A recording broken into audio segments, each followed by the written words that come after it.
कैलाश की बर्फीली चोटियों पर एक किशोरी की हंसी गूंजती थी, लेकिन उस हंसी के पीछे एक ऐसी शक्ति जाग रही थी जिसे एक दिन पूरे ब्रह्मांड को बचाना था। ये कहानी है उस शक्ति के पहले इम्तिहान की। दुर्गा, जिसे सब प्यार से कात्यायनी बुलाते थे, अपनी धुन में मगन थी। उसका निशाना था देवदार के पेड़ की सबसे ऊंची डाली पर लगा एक सुनहरा आम। खिलखिलाकर उसने कमान खींची और तीर छोड़ दिया। तीर अपनी बेपनाह ऊर्जा के साथ हवा को चीरता हुआ निकल गया, पर निशाना चूक गया। आम तो अपनी जगह पर रहा, लेकिन वो तीर मीलों दूर एक निर्जीव बर्फ से ढकी पहाड़ी की चोटी से जा टकराया। एक पल की खामोशी के बाद पूरी की पूरी चोटी एक जोरदार धमाके के साथ बिखर गई। दुर्गा की हंसी उसकी हैरानी में बदल गई। तभी उसके कंधे पर एक भारी हाथ आया। उसकी खिलखिलाहट गले में ही अटक गई। पीछे स्वयं महादेव शिव खड़े थे। उनके चेहरे पर गंभीरता का ऐसा सागर था जिसने दुर्गा के मन के सारे चंचल भाव सोख लिए। कुछ देर पहले दुर्गा अपनी माँ पार्वती के साथ थी। जंगल में एक हिरनी का बच्चा घायल पड़ा था। उसकी टांग टूट गई थी। दुर्गा ने बड़ी कोमलता से उसे अपनी गोद में उठाया और माँ के साथ मिलकर उस पर औषधीय लेप लगाया। उसके छूने में एक अजीब सी शीतलता थी, एक जीवन देने वाली शक्ति जो उस नन्हे जीव के दर्द को कम कर रही थी। यही दुर्गा का असली स्वभाव था, करुणा से भरा हुआ। लेकिन शिव जानते थे कि बिना अनुशासन के करुणा और शक्ति दोनों ही विनाशकारी बन सकते हैं। उन्होंने दुर्गा को अपना पहला पाठ पढ़ाने का फैसला किया। कोई अस्त्र नहीं, कोई शस्त्र नहीं। उन्होंने उसे एक शांत चट्टान पर बैठने को कहा और आदेश दिया, एक पूरे दिन के लिए बस इस पर्वत की खामोशी को सुनो। दुर्गा ने सिर हिलाया, पर कुछ ही मिनटों में उसका मन बेचैन हो गया। तितलियां उसे बुला रही थी, हवा के झोंके उसे छेड़ रहे थे। वह एक जगह टिक ही नहीं पाई। उसके लिए खामोशी दुनिया का सबसे मुश्किल काम था। दुर्गा के तीर से निकली ऊर्जा की लहर ने सिर्फ कैलाश को ही नहीं, बल्कि ब्रह्मांड के कई लोगों को कंपा दिया था। पाताल की अंधेरी गहराइयों में, जहाँ सूरज की रोशनी कभी नहीं पहुँचती, एक महत्वाकांक्षी असुर सेनापति धूम्रासुर अपनी काली शक्तियों को परख रहा था। जब ऊर्जा की वो लहर उस तक पहुँची, तो उसकी काली साधना में एक पल के लिए हलचल मच गई। उसकी आंखें, जो धुएं के अंगारों की तरह जल रही थीं, खुल गईं। उसने महसूस किया, यह कोई साधारण शक्ति नहीं थी। इसमें देवताओं की पवित्रता थी, पर एक जंगलीपन भी था, एक अनियंत्रित उबाल। उसके होठों पर एक कुटिल मुस्कान तैर गई। इतनी शक्ति और इतनी नादान। उसने फुसफुसाते हुए अपने सबसे शातिर शिकारी को बुलाया, एक विशालकाय भेड़िया जिसकी देह ठोस नहीं बल्कि मायावी धुएं और परछाइयों से बनी थी, एक छाया वृक्ष। धूम्रासुर ने उसे आदेश दिया, जाओ इस शक्ति के स्रोत का पता लगाओ। देखो तो कौन है जो अनजाने में हमें अपने घर का रास्ता दिखा रहा है। छाया वृक्ष कैलाश की पवित्र हवा में एक अपवित्र गंध की तरह दाखिल हुआ। उसकी मायावी शक्तियों ने उसे देवताओं की नजरों से छिपाए रखा। उसने उस जगह को ढूंढ निकाला जहां दुर्गा ने हिरनी के बच्चे को बचाया था।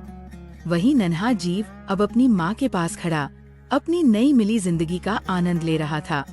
ये देखकर छाया वृक्ष के भीतर का अंधकार जाग उठा। एक पल में वह परछाई से निकलकर उस हिरनी के बच्चे पर झपटा। उसकी चीख ने पूरे जंगल को दहला दिया। दूर अभ्यास कर रही दुर्गा ने जैसे ही ये सुना, उसके अंदर खून खौल उठा। जिस जीव को उसने बचाया था, उस पर हमला। क्रोध की एक लाल लहर उसकी आंखों में उतर आई। उसने एक पल भी नहीं सोचा, कमान उठाई और अपनी पूरी ताकत और गुस्से को एक तीर में समेटकर छोड़ दिया। तीर बिजली की गति से गया और सीधे उस मायावी भेड़िए को जा लगा, जिससे वह दर्द से चीख उठा।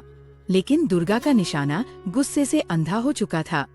तीर ने भेड़िए को घायल तो किया, पर साथ ही पास के एक विशाल प्राचीन पेड़ के तने को भी चीर दिया, जो सदियों से वहां खड़ा था। घायल भेड़िया दर्द से कराहता हुआ वापस परछाइयों में गायब हो गया। दुर्गा उस भागते हुए भेड़िए का पीछा करने के लिए आगे बढ़ी, लेकिन शिव एक चट्टान की तरह उसके रास्ते में आ खड़े हुए। उन्होंने उसका कांपता हुआ कंधा पकड़ा और उसे रोक लिया। दुर्गा की सांसें तेज चल रही थीं। उसकी आंखों में अभी भी गुस्सा था। उसे जाने मत दीजिए पिताश्री। उसने उस निर्दोष जीव को चोट पहुंचाई। वह चिल्लाई। शिव ने शांति से पर ऐसी आवाज में कहा जिसे टाला नहीं जा सकता था, वह भेड़िया तुम्हारा असली शत्रु नहीं है कात्यायनी। दुर्गा ने हैरानी से उनकी ओर देखा। शिव ने उसकी आंखों में झांकते हुए कहा, तुम्हारा असली शत्रु तुम्हारा क्रोध है। क्रोध में उठाया शस्त्र शत्रु से पहले तुम्हारे विवेक को मारता है। आज तुम्हारे तीर ने एक असुर को घायल किया, पर साथ ही एक निर्दोष पेड़ की जान भी ले ली। अगर तुम्हारी शक्ति पर तुम्हारा ही नियंत्रण नहीं तो तुम रक्षक नहीं, विध्वंसक बन जाओगी। दुर्गा के हाथ से धनुष छूटकर गिर गया। उसे अपनी गलती का एहसास हुआ। शिव के शब्द उसके दिल में तीर की तरह चुभ गए। अब असली प्रशिक्षण शुरू होना था। शिव दुर्गा को कैलाश के सबसे ऊंचे पठार पर ले गए।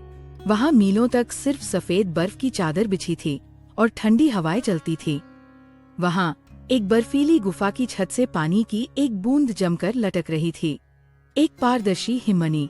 शिव ने दुर्गा को धनुष देते हुए कहा, तुम्हारा लक्ष्य ये हिममणि नहीं है, तुम्हारा लक्ष्य है अपने तीर की ऊर्जा से इस मणि से पानी की सिर्फ एक बूंद पिघलाना, इसे तोड़े बिना।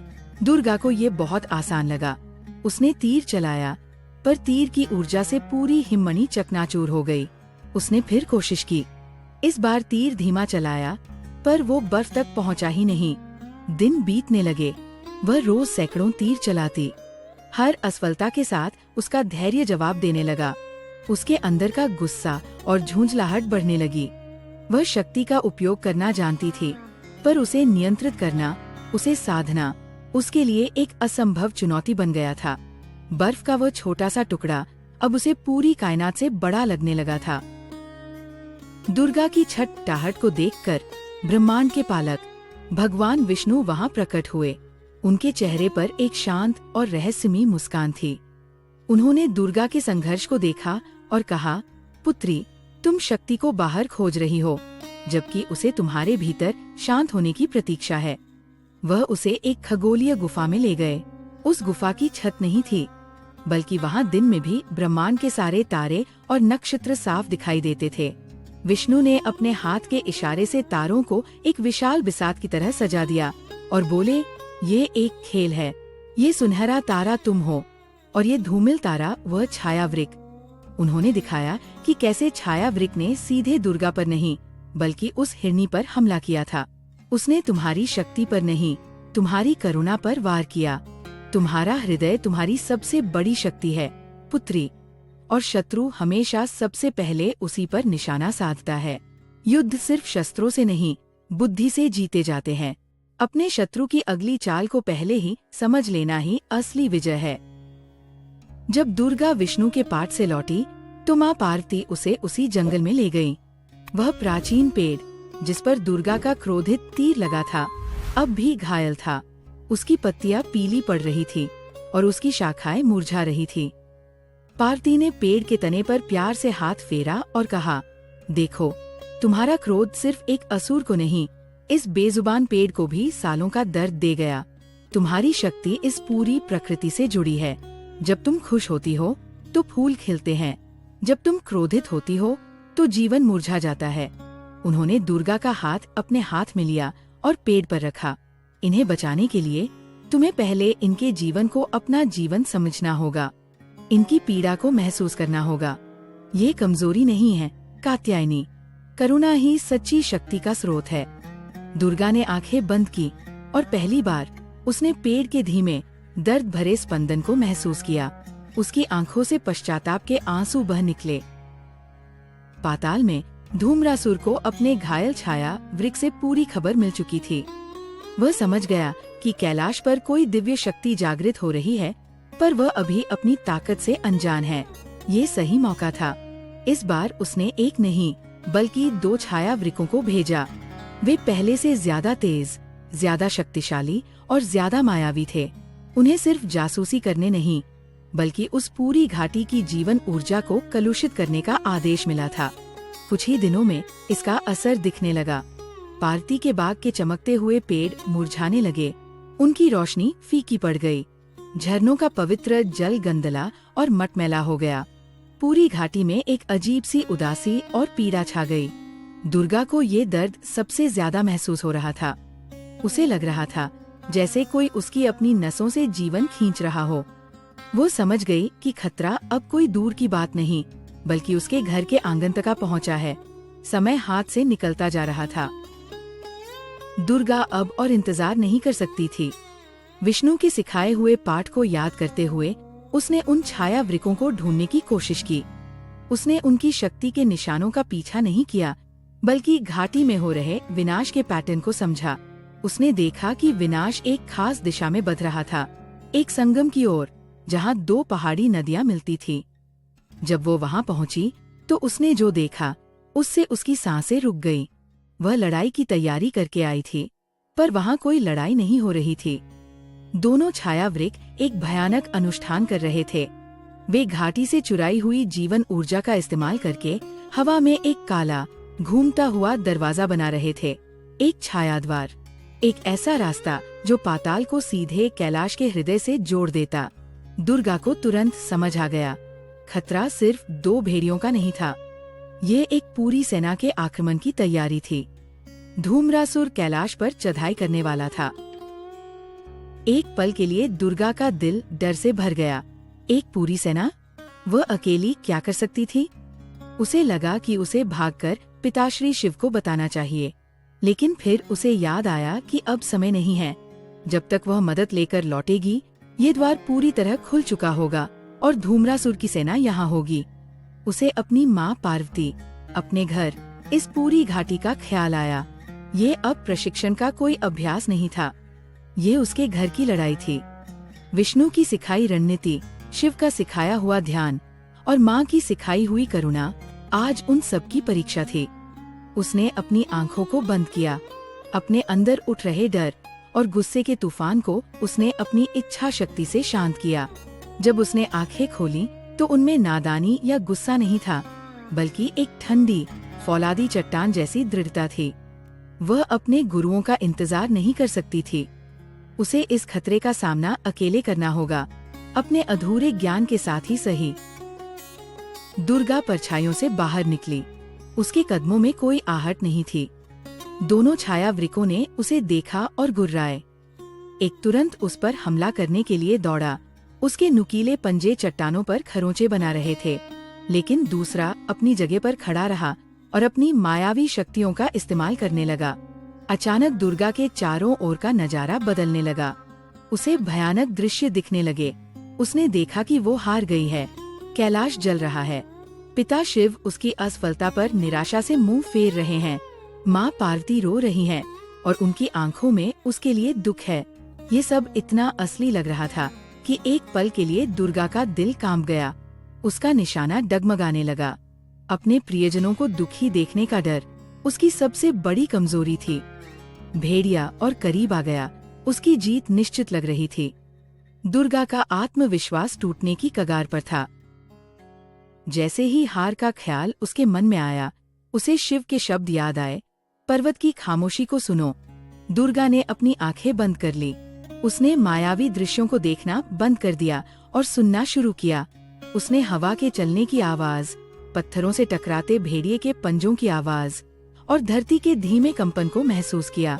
अब उसे अपनी आंखों की जरूरत नहीं थी। उसे पता था कि कौन सा भेड़िया कहाँ है। फिर उसे विष्णु की रणनीति याद आई। उसने एक तीर चलाया जो हमलावर भेड़िए के आगे एक चट्टान से टकराया, जिससे वह अपना संतुलन खोकर एक संकरी खाई की ओर फिसल गया। अब उसकी हरकतें सीमित हो गई थी। आखिर में उसे अपनी माँ की बात याद आई। उसका दिल अब क्रोध या भय से नहीं, बल्कि अपने घर, अपने परिवार को बचाने की एक तीव्र, पवित्र इच्छा से भर गया। उसने एक साथ 3 तीर अपनी कमान पर चढ़ाए। दुर्गा ने अपनी आंखें खोली और 3 तीर एक के बाद एक छोड़े।